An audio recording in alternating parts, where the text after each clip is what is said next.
दिल्ली के डाबड़ी इलाके में ड्रग्स के संगठित कारोबार के खिलाफ बुलडोजर कार्रवाई की गई है और एक महिला ड्रग बैटलर के घर को जमींदोज कर दिया गया है।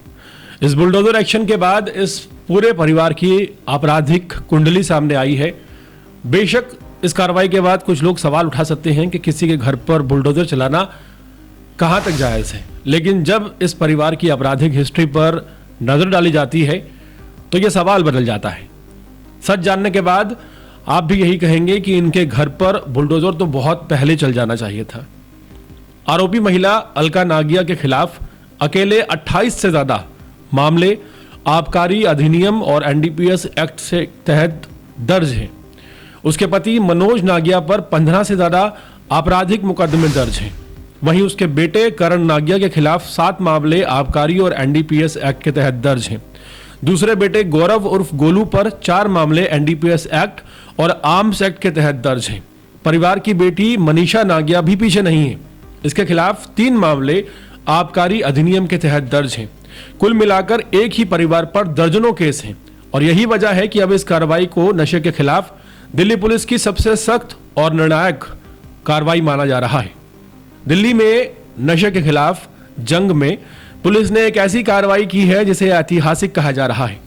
डाबड़ी इलाके में ड्रग के संगठित कारोबार पर जिस तरह से दिल्ली पुलिस और नगर निगम ने मिलकर बुलडोजर चलाया है, उसने न सिर्फ एक अवैध निर्माण को गिराया है बल्कि उस पूरे ढांचे को भी हिला दिया है जो सालों से नशे के कारोबार को सहारा दे रहा था। यह कार्रवाई उस परिवार के खिलाफ हुई है जिसकी पहचान इलाके में लंबे समय से अपराध और नशे के कारोबार से जुड़ी रही। आरोपी महिला अलका नागिया पर आबकारी अधिनियम और एनडीपीएस एक्ट के तहत 28 से ज्यादा मामले पाए गए हैं। उसका पति मनोज नागिया खुद एक कुख्यात अपराधी है जिसके खिलाफ 15 से ज्यादा आपराधिक क्रिमिनल केस दर्ज है। पुलिस रिकॉर्ड बताता है कि ये कोई 1-2 लोगों की कहानी नहीं है, बल्कि पूरा परिवार इस अवैध धंधे में न सिर्फ शामिल रहा बल्कि चलाता रहा। अलका का बेटा करण, इसके खिलाफ आबकारी और एनडीपीएस एक्ट के तहत 7 मामले दर्ज हैं। नशे की सप्लाई करता था और बिक्री में सक्रिय बताया जाता है। दूसरा बेटा भी जिसका नाम गौरव उर्फ गोलू है, एनडीपीएस एक्ट और इवन आर्म्स एक्ट के मामले में उसके ऊपर 4 मामले दर्ज हैं। हथियारों के मामले में संलिप्त रहा है। बेटी भी इसी धंधे में उतरी हुई है और आबकारी अधिनियम के तहत 3 मामले उस पर भी दर्ज हैं। यानी कि यह ऐसा परिवार है जिसकी आपराधिक पृष्ठभूमि किसी से छिपी नहीं रही। शुक्रवार को दिल्ली नगर निगम को बी ब्लॉक जेजे कॉलोनी उत्तर नगर स्थित इस मकान पर अवैध निर्माण पर सुरक्षा के कड़े इंतजाम के बीच बुलडोजर एक्शन किया गया और इस अवैध निर्माण को ध्वस्त कर दिया गया।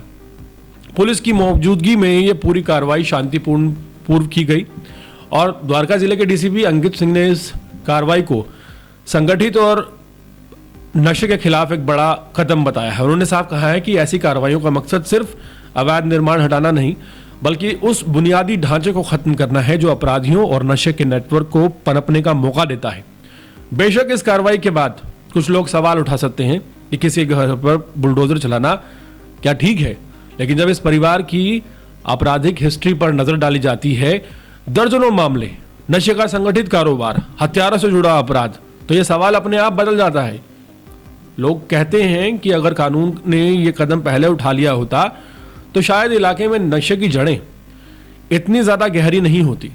डाबड़ी में चली ये बुलडोजर कार्रवाई एक साफ संदेश देती है कि दिल्ली में नशे के खिलाफ अब सिर्फ गिरफ्तारी नहीं होगी बल्कि अपराध की जमीन भी छीन ली जाएगी। ये कार्रवाई आने वाले समय में उन सभी के लिए एक चेतावनी है जो नशे और संगठित अपराध को अपनी बहुत बड़ी ताकत समझते हैं।